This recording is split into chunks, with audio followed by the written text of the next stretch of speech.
So this is a modified version of our regular 10-month Leadership Elk-Cameron program.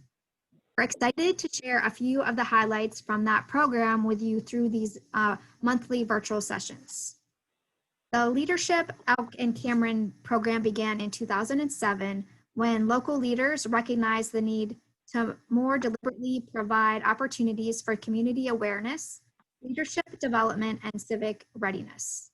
To date, we have almost 200 alumni. The program is coordinated through the Community Education Center with help of many alumni and volunteers.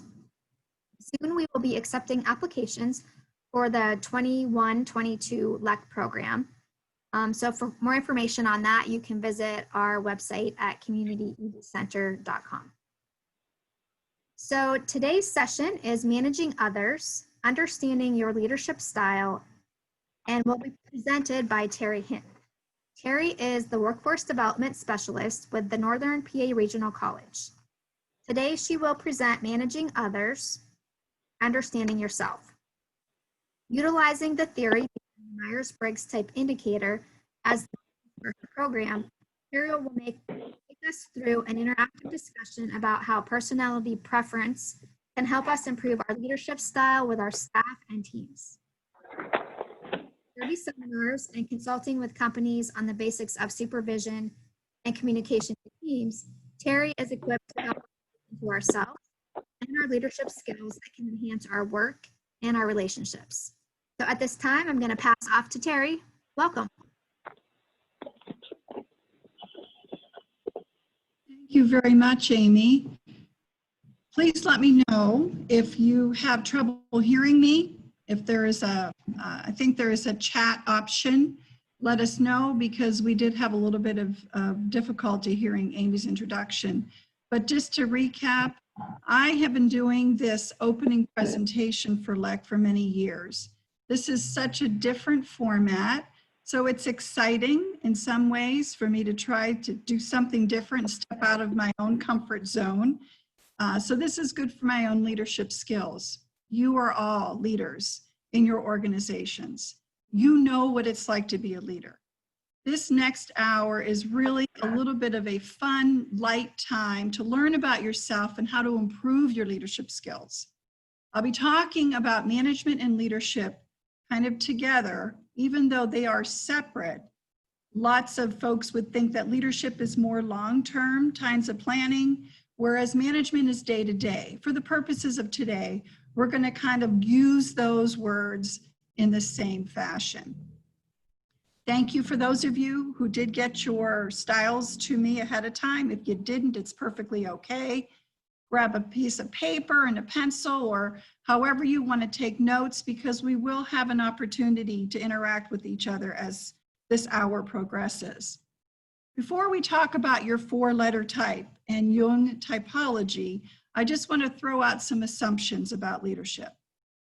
First of all, management and leadership requires a broad set of skills. Lots of skills. The most important thing that researchers are finding is that a high emotional intelligence is really the most important variable when it comes to being a good leader. And this activity today is helping us all learn and grow our emotional intelligence factors, including self-awareness, empathy, and self-management. There is no perfect leader. We all have been involved with good leaders, bad leaders, leaders of all sorts. You all have the capability of being a very successful leader, and you are in your own right, or you would not be here today. Another assumption is that it takes many styles to be a leader. It's not just one type, right? All of you here have different styles, and it's exciting for me to present that to you today. The best leaders are those who can adapt quickly and efficiently to the people around them, to their teams, and the situations that they are faced with. People who can be calm, people who can respond appropriately to the human factor as well as the bottom line. The next assumption is that personality assessments have been used forever. for as long as we've been around as an indicator to find out what people do well. What is their skill sets? What kind of leadership skills do they have? So if you did take the assessment today, wonderful. If you didn't, make sure you mark some things down as we go, because I'm super excited to talk more about leadership style. The good news for you today is that all of you are successful leaders. All of you are doing things that I could only hope to do. But the better news is that knowing about yourself, even as the best leader as you are today, will improve yourself and your current role, and also with your natural wiring. So with that said, I'm going to go ahead and start a little PowerPoint presentation. I'm not going to PowerPoint you to death because we don't have a long time, right? And we're going to get to know a little bit about one another when we do our breakout session in about 20 minutes. I'm going to share my screen.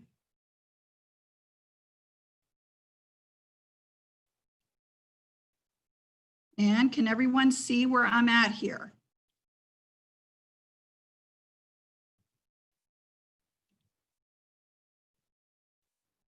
All right.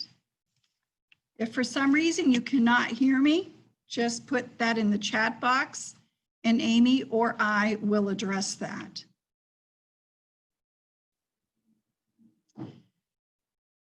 The theory that we're talking about today is based on the Myers Briggs Type Indicator. The Myers Briggs Type Indicator actually started long ago with a gentleman by the name of Carl Jung. Carl Jung was a psychotherapist that worked along with Sigmund Freud. He went off to develop his own ideas about personality and how people react, respond, behave in the world of work and their relationships. His theory is so widely used today because it has numerous applications in terms of how we interact with others. And to start, let's just talk briefly about his theory because it's so critical here. Jung's theory in 1923 talks about psychological types. The big key and the breakthrough is that behavior is not random. It's very much skills that we are born with. Think about your own families, think about yourself, and think about your children. Every one of them is very different. They have their own sets of strengths and skills.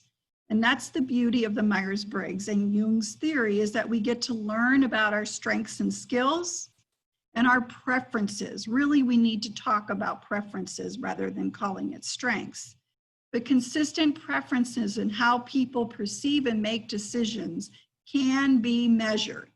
And it has been measured through the Myers Briggs. And it actually started in World War II.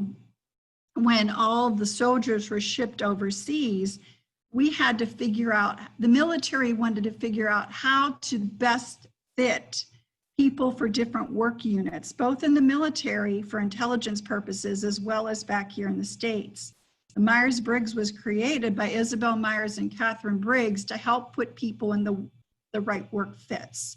So since that time, it has been used for tons of applications, including career development, team development, leadership development, all kinds of applications, even marriage counseling.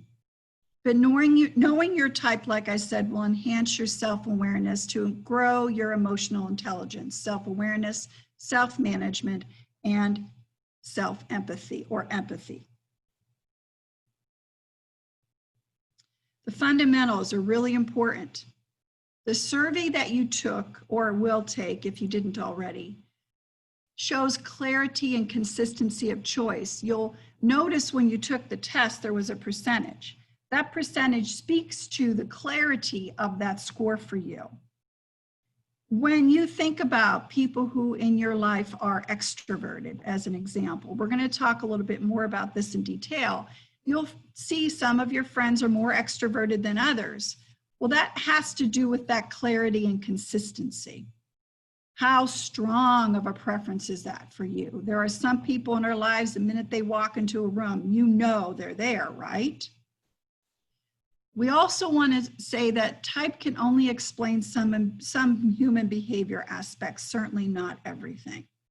This is designed to be surveyed with the well population. We assume you're all mentally stable when you took this today or whenever you took it.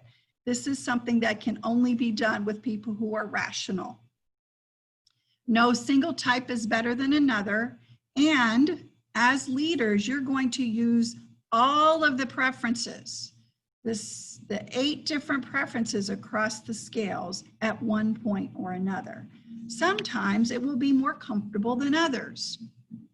For example, if I asked you right now to write your name with your opposite hand, you would look at me like I have 4 eyes, right? It's not something you do. The same thing can be said about style and leadership style, in that Jung is able to identify through these assessments your preferences, as simple as something like writing your name. What you think as an automatic, simple thing to do, like writing your name, is actually a hidden talent. It's an innate talent. That is what you need to think about here today. Your surveys have some very significant implications for your style and using it to your best abilities. This is the key screen, folks. This one here, Jung typology preference pairs. When we're talking about your 4-letter type, you'll notice that you scored a 4-letter that has an arrangement to do with one of these 8 letters. The idea here is that we're going to go through each of the preference pairs and talk about what is the difference. What does extroverted and introverted mean? Basically, it's so much more than just being shy or being outgoing. As a leader, you get your energy in one of 2 ways. And if you can imagine, this is a continuum with one side being the extreme opposite of the other. Your percentage of score is somewhere on that line from one to the other. As an extrovert, you get your energy from others, from being busy, from being active, verbally and physically. As an introvert, the opposite, you get your energy from within. You get refreshed, rejuvenated being by yourself. And here's a good example, and think of yourself. You have the hardest, biggest, longest day you've ever had. As an extrovert, you are going to go home. You're going to talk about that. You're going to want to go to the gym. You're going to want to get on the phone and tell everybody about how involved your day was. An introvert will want to go home and just not talk to anybody for about 2 hours. Whatever an introvert would do, read the newspaper, read, something quietly until they are refreshed. Where you get your energy. We are all called upon as leaders to be both. We have to be both in our environments, especially today. But your dominant preference is either going to be an extrovert or an introvert. You just adapt according to your job. I am an introvert, but I have a very extroverted job. So don't ask me to answer the phone when I get home, because I will not do it. But my introversion is not really, really, really severe either, right? When you look at that continuum from left to right, left being very, very strong extrovert, right being very, very strong introvert. We're going to talk about this dimension later on in the breakouts. The second preference is really important. So the first one has to do with, obviously, what we said, energy. The second and third preferences are about our mental functions, how we come to our decisions. And the first part of a mental function, the second letter, sensing, or N for intuition, is about how you gather information. How do you perceive information? At any given day, any given time, any given moment, we are pummeled with information we have to make sense of, right? As a leader, you have to sort things out. You have to, be really quick to make a decision, but you are in the process of sorting when you are either sensing or you intuiting. Sensing are those of you who perceive according to facts, data, and experiences. Facts, data, and experiences drive your decisions. If you're an intuitive person, you are perceiving according to kind of a sixth sense or a hunch, or what are the patterns and relationships about what is being thrown at you. How do you gather information? A sensing person, an example I like to use is this. If you are giving a project to manage at work, if you're an intuitive person, you're going to start gathering pieces of information to read at random. And then you're going to put down maybe a mind map type of outline, putting in the pieces as they fit together intuitively. As a sensing person, you are going to start at step 1, and then you have step 2, step 3, steps 4. You are going to follow a very prescribed outline. Sensing people are traditionalists. They are the people who keep things going and working the way they've always had. Intuitives are the change agents. They're the ones who are always creating change and maybe mixing it up because they see something that isn't obvious, right? Sensing people are observable. They will see every detail. Intuitive people see what isn't there as an N. Again, we have to use both. We have to use both as leaders, but are you a sensing person or are you intuitive? The third letter is the second part of the mental function. If we assume that the first piece is how you gather your details and information, the second part of that is coming to a decision. The two ways are either as a thinking person or as a feeling. And I love describing this because leaders are both. Leaders are clearly both. But if you're a thinking leader, you use your analytical thought processes first. You're in your head. You look at the pros and cons of a situation. You anticipate the long range vision of something. Generally, you could be told at times that you're a little bit abrupt or that you are a little bit non-approachable because you're all in your head, right?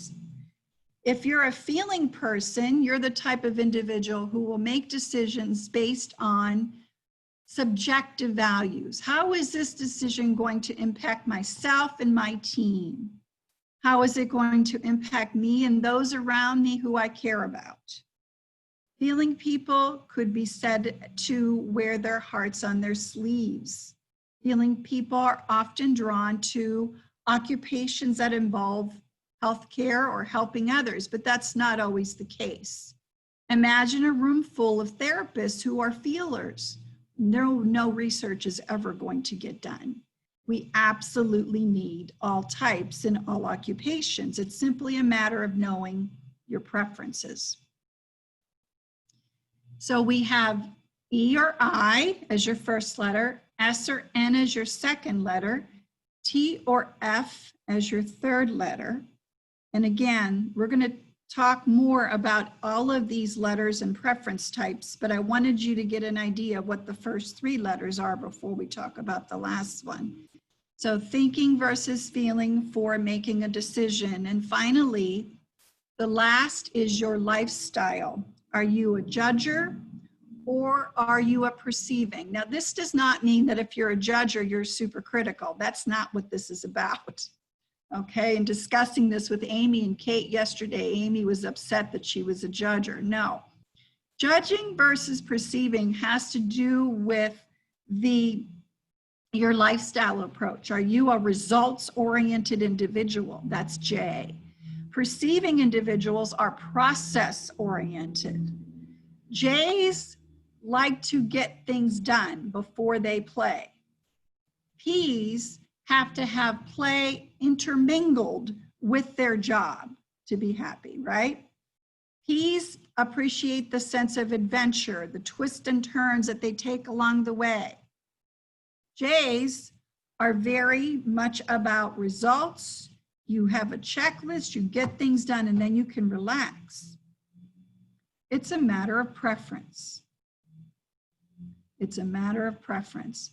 Again, a P can't be hanging out there in la la land and not get stuff done, right? Ps do have this phenomenon I'd like to describe as the last minute burst of energy phenomenon.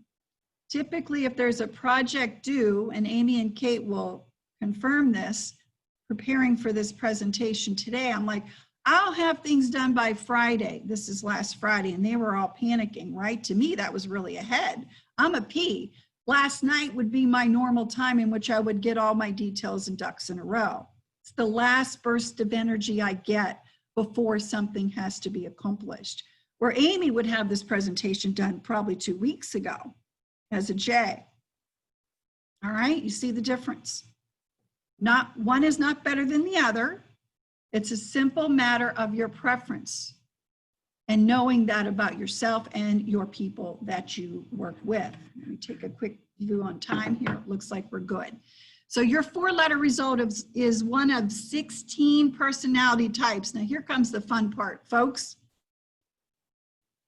Here is a type table. This type table represents all of you who took the test, and it is strategically organized. And let me just give you some details. I did fill in red the numbers of times that one of you showed that particular preference type. So we have 1 ISTJ with us today, 1 ISFJ, 3 INFJs, 3 INTJs, 2 INFPs. We have no INTPs, but these are the 16 different types. Also notice, find your type and how much % of the population is your type. If we're looking at type, and you see an ENTJ down here on the bottom right, that's a small % of the population. But also, I think in here we have 2, let me see if I can move us without messing up the whole shebang. Can everybody see this? This is ENTJ on the bottom right. I believe there are 3 of you in here that are ENTJs. Natural inclination towards leadership. Decisive. Can identify inefficiency quickly. Forceful. Long-term planning and goal-oriented. Let me just say something quick about those of you up here, IST and ISFJs. If you have a type right next to you, you are the most similar to that type or underneath or above you. The quadrants are set up so that they are also very strategically oriented, so that if you're an introverted sensing type, you're much different than an introverted intuitive. The N stands for intuitive. Notice the numbers of INFJs and INTJs in this group. There are tons of you, or a lot of you.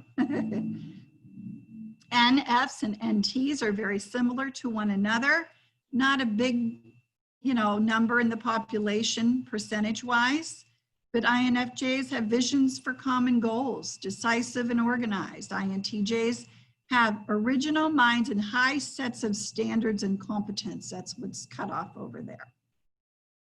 But this is where we are. IS, IN, ES, and ENs. ESs are the vibrant, friendly, coaching, teaching in this group here, down here on the bottom left. This group up here, by the way, is the military and educators and healthcare workers of our organization. If you're an ISTJ, I'd want you to do my brain surgery because you're that good with details. Down here, this group is somewhat performance oriented, ESFP and ENFP. But down here we have the lawyer types and the executive leadership. Now here's a fun thing, look at this. Let's find yourself on the Star Wars personality chart here. Find yourself on the Star Wars personality chart. This is kind of fun because you can see, oh yeah, that makes sense, right? I am an idealist. I am Luke Skywalker, and I think there's one other idealist with me in this group today.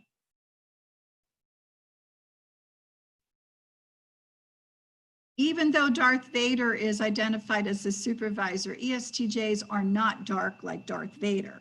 It just means that Darth Vader was a supervisor and people listened to what he had to say, right? Whoop, sorry, went too fast here.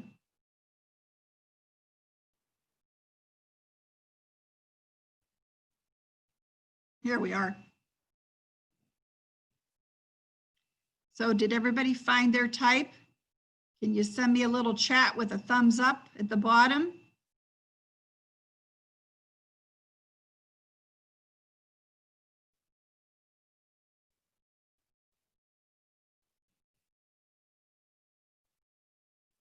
Okay, awesome.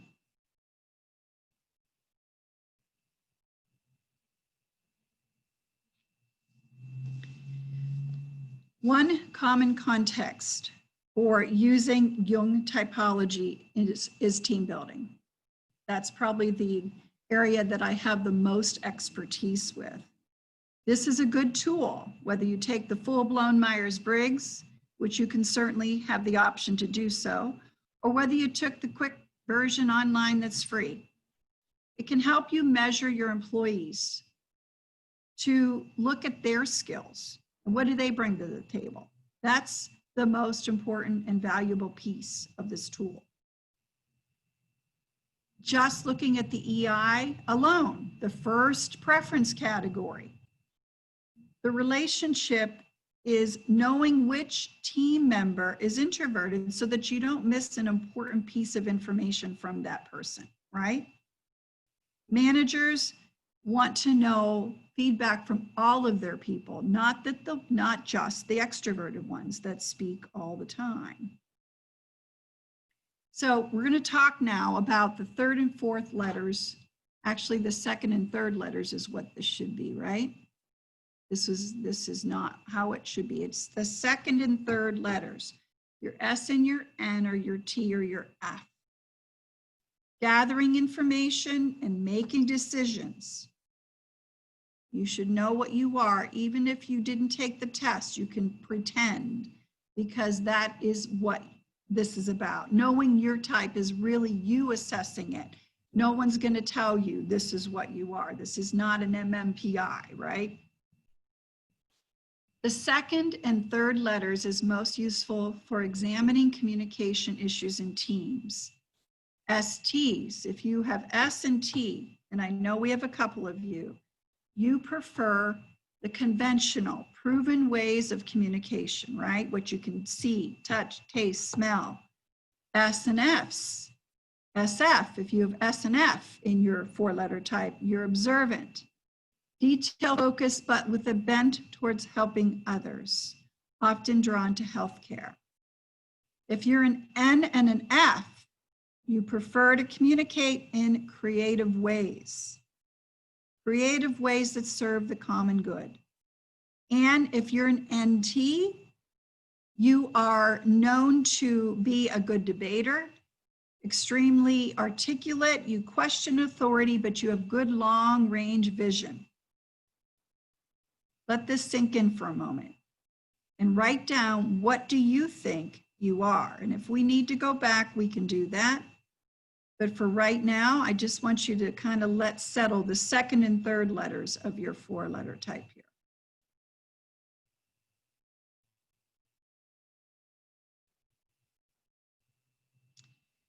Speaking more about second and third letters, we're just going to focus on the top two here. STs attend to facts just like SFs. But the STs use impersonal analysis and SFs personal warmth. NFs are about possibilities just like the NT. What isn't obvious yet? But NFs do so with personal warmth. And if you're an N and a T, a thinker, you do so with impersonal analysis and data-driven pieces of information. One is not better than the other. Use your skills the best you can as a leader and find those who fill in the slots where you don't have those skills.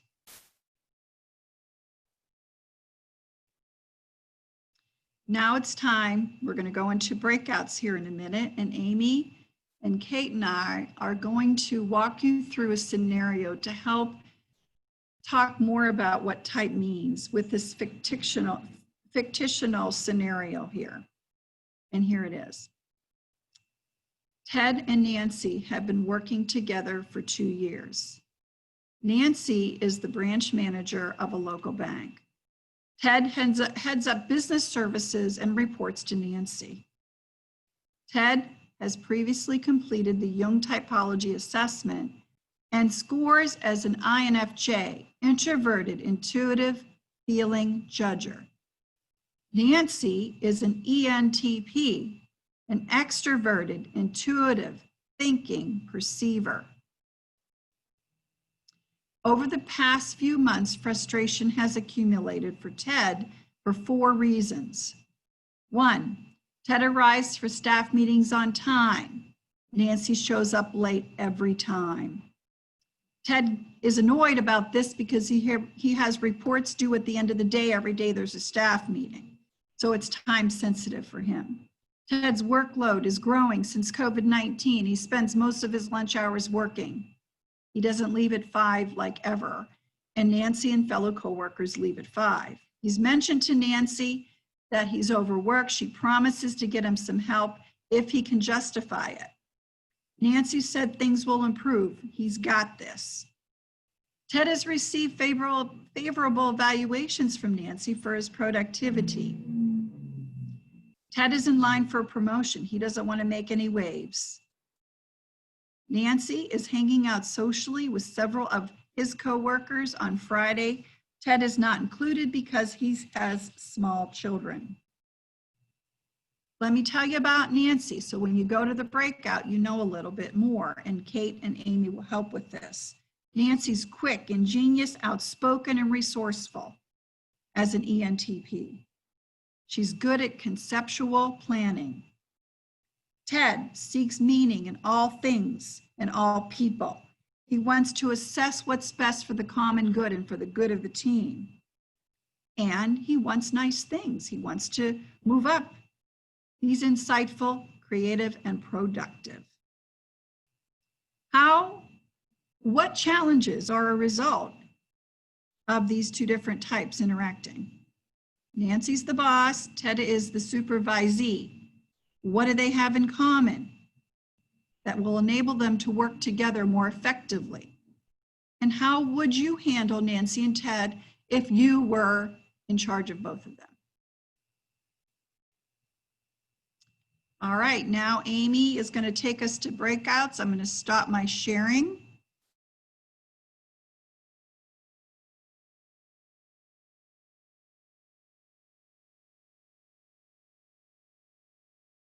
All right, hi guys. Okay, so let's talk about Nancy and Ted. Minute here. What challenges do you feel are a result of their personality differences? So we have an INFJ and an ENTP. Communication. Communication. Okay. What about their communication? It just seems like at each turn, when they share some information, the other was going to have a pretty opposite opinion. I think that's going to clash and make that communication difficult. So it might have to be like written out or even, I don't know, sort of refereed in a way that you have to sit down with both of them to make sure that that communication goes smoothly or help them get through that part of it, I guess. Okay. Anybody want to add to that or add an additional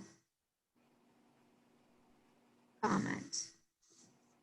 Amy, this is Natalie. I would say priorities because I think that the priorities are a little bit different. And what makes you think that they have different priorities?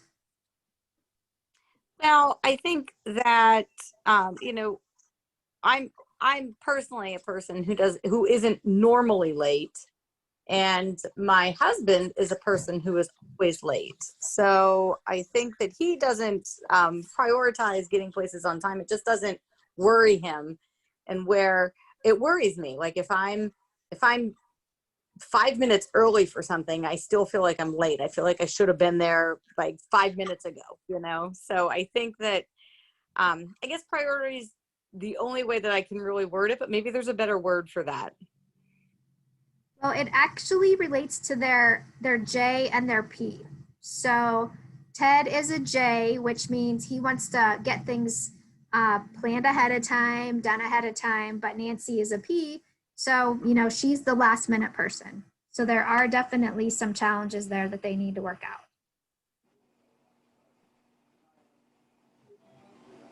Anybody have anything else about challenges? Well, he says he needs more help. She says if he can justify it, she'll provide him with more assistance, but they don't seem to have connected in that way of how he can quantify that to her. And they have some similar things in their personalities. Maybe there's a way that he can show her that, since he has to have these reports all the time. I don't know what the best way for her is to receive this information. So That would lead to our next question about what skills can they develop to work more effectively? So what skills could they develop to help with these challenges?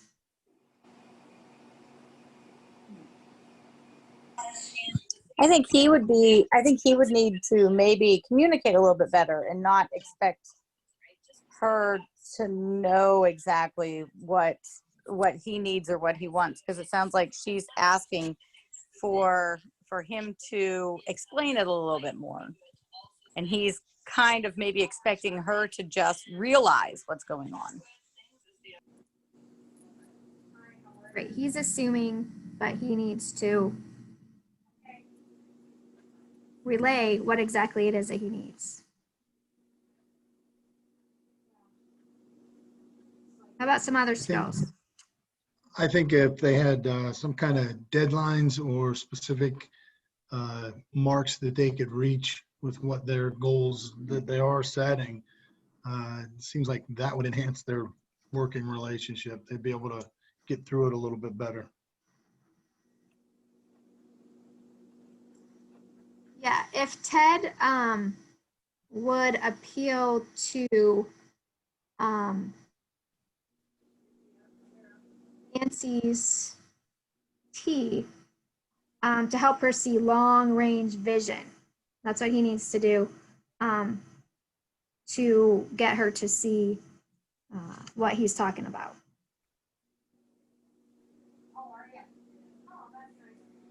and maybe if she's late and he has reports due by close of business and this meeting affects his reports, maybe she could make a commitment if they could follow up afterward or via email or some way so he gets the information he needs.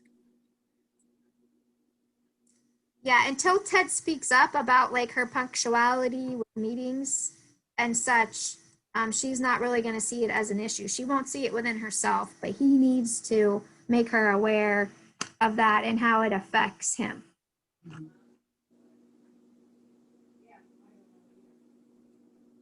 Okay. Any other skills? How about with their differences in their E and their I? So they're extroverting and they're introverting. What kind of skills could they use to kind of address that?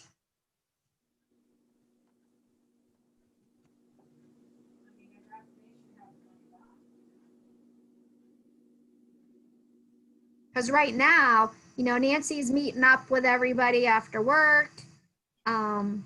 So that allows her that time to like talk with people, meet with people, whereas he doesn't have that ability. So what could they do to address that?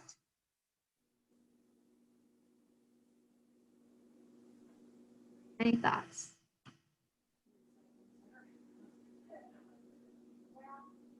If you had a coworker and you couldn't kind of meet on their time, what would you have to do? Find a time that works. Right. So Ted needs to schedule a time to meet with Nancy when she's not so distracted by other employees, so that he can kind of get her on a one-on-one environment to get his thoughts across to her. Make sense? Okay. So how would you handle both Nancy and Ted if you were the bank president? Anybody want to add their thoughts?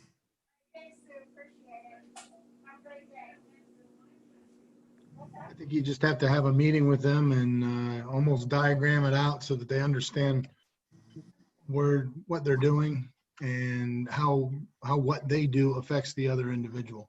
And then understanding that, try to work on skills to develop a better working relationship and, trying to move forward, not, one giant leap, but in small steps.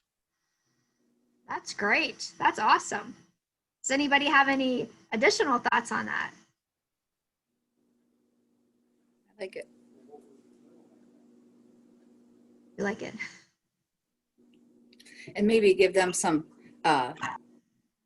not like a encouragement, but also give them a way that they can come up with a couple ideas that work for them themselves, so they feel part of the process too. Not just telling them, hey, this is what you have to do. Okay.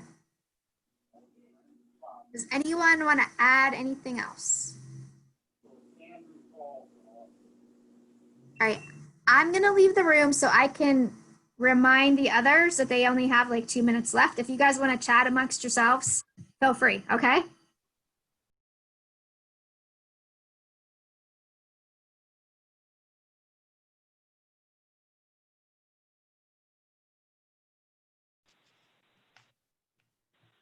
Terry, I think we're all back if you want to continue. Okay. How were your breakout sessions? How did everybody's rooms go? Amy? I think ours went very well. They did really well answering the questions. I really didn't have to feed it to them too much. They kind of figured it out, and they had a really great recommendation for how they would handle them as the bank president. I think that they did, utilize the categories to figure that out. So what were some of the solutions by the bank president for Nancy and Ted? What did your group say? Well, he said about, getting them together, pointing out the differences amongst themselves, coming up with some skills and some goals for them to work through, and doing it a little baby steps along the way, not so much all at once. Great. I think somebody in our group, I don't know whether it was Danielle or whether it was, I think one of the other gentlemen in our group said that it'd be important to have an opportunity to talk with Nancy separate, from all of the people that interrupt her all the time. So sending an email to her would facilitate a potential conversation. I think Andy said that. That would allow him to schedule a special time to meet with Nancy to discuss his concerns. Anybody else? Do we have anybody from Kate's group? What were some of the prevailing pieces of information? Hi, Kate. Hello. Yeah, so really good group for us. Couple really smart ladies that I got to work with. They said the bottom line is just understanding each other and understanding how best to deal with and approach each other. We talked a little bit about, the difference between the feeling and the thinking tendencies, and just appreciating and recognizing that even if Ed, can't quite necessarily at first articulate the quantitative need for help, Nancy, should recognize or realize that he's feeling it and it's real. And even if he doesn't have any data to back it up with right away, maybe meet him where he is and, kind of walk together through what is it that they need to help move forward. That's perfect. Yes. Other thoughts from the rest of the group on Ted and Nancy?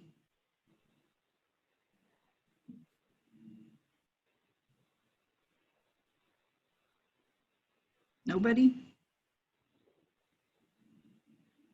How many of you have had thoughts in your head about your own personal experiences as you were listening to the Ted and Nancy story? That, oh yeah, that's why that happened the way it did, or I can see the problems here. That reminds me of this example that I have. So if you have had that, raise your hand so I can see you all. Yes. This is me with my husband, lol, says Natalie. Absolutely. We probably notice preferences most significantly with those that we care about and live with. And sometimes those preference differences can drive us crazy. We think we're the right ones, correct? And we think the other person needs to step it up or whatever. This helps put it in perspective. In terms of a marriage, I will say the research says this, that you want to have at least 2 common letters with a spouse or significant other. Because if you're completely opposite, there's nothing to hold you together unless you have a really good, solid understanding and appreciation of difference. But if you're all the same, you're going to miss so many opportunities, right?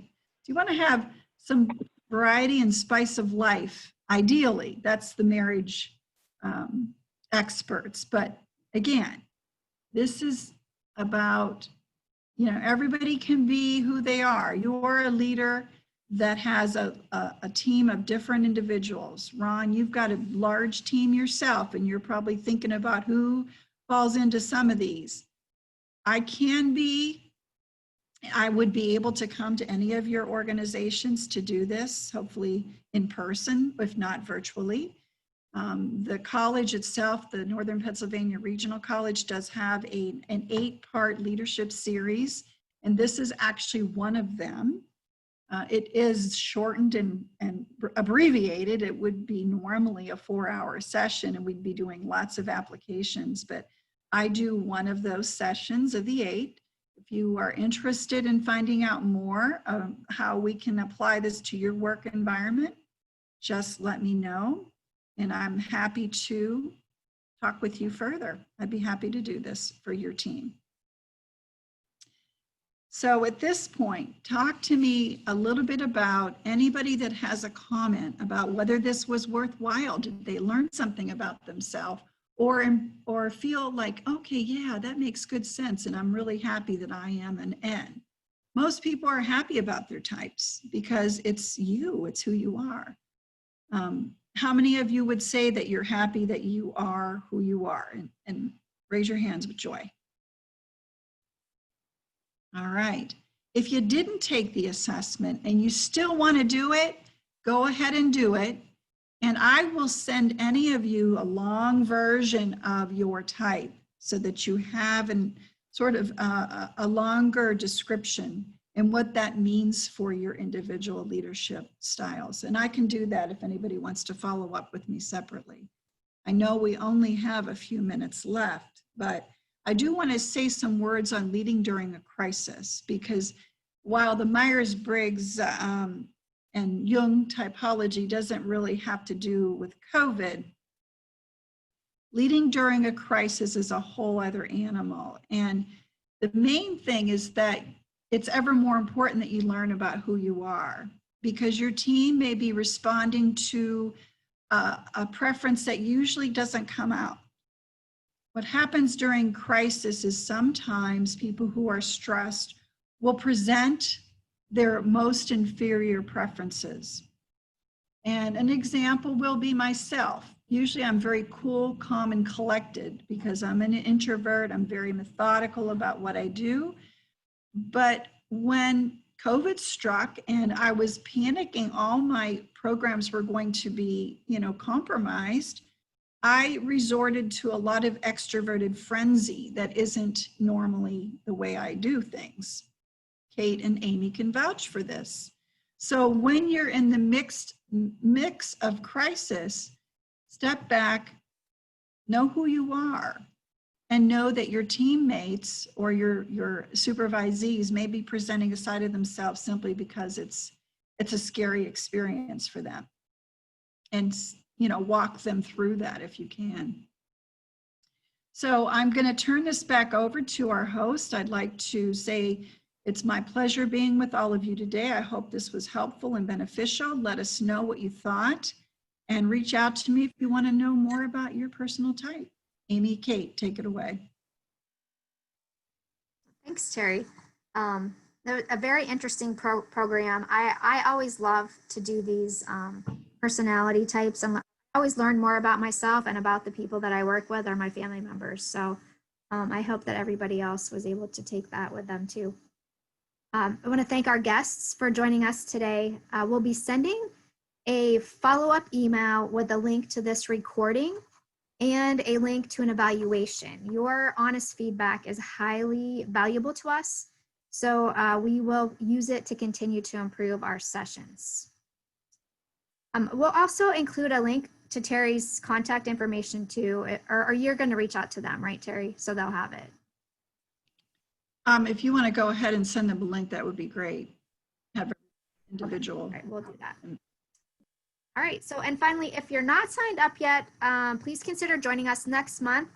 Our session on October 14th is Let's Talk Trash, where we're going to take a virtual tour of the Elk County Recycling Center. So thank you again for joining us on your lunch hour, and we look forward to seeing you guys next month.